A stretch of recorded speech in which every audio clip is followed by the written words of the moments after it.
wapenrusting van God op, sodat julle weerstand kan bied in die dag van onheil, en nadat julle alles volbring het, staande kan bly.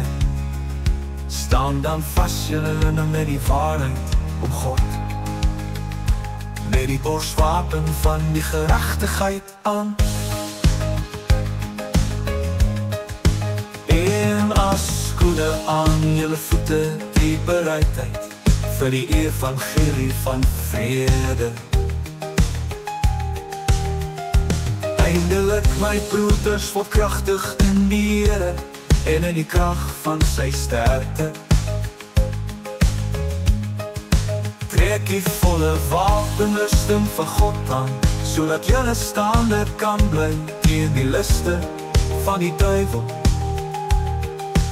Want ons worstelstryd is nie teen vlees en bloed nie, maar teen die owerhede, teen die magte, teen die wêreldheersers van die duisternis van hierdie eeu, teen die bose geeste in die lug.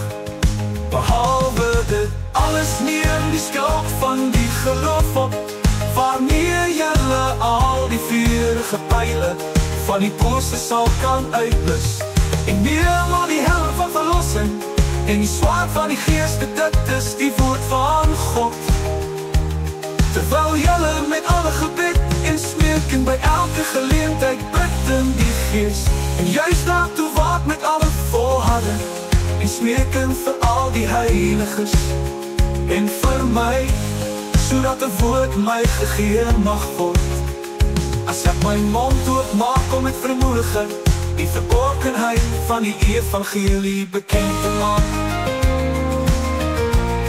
waarvoor ek 'n gesant is in kettinge, sodat ek daarin vrymoediglik mag spreek soos ek moet spreek. Eindelik my broeders word kragtig in die Here en in die krag van sy sterkte.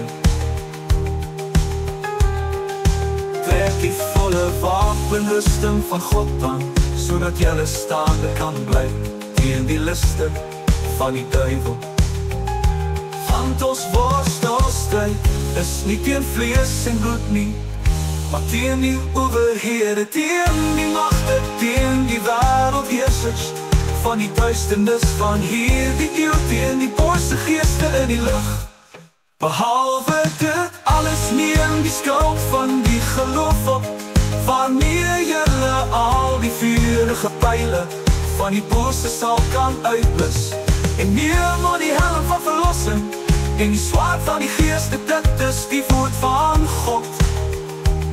Terwyl julle met alle gebed en smeeking by elke geleentheid bid in die gees, en juist daartoe waak met alle volharding en smeeking vir al die heiliges en vir my, sodat 'n woord my gegee mag word.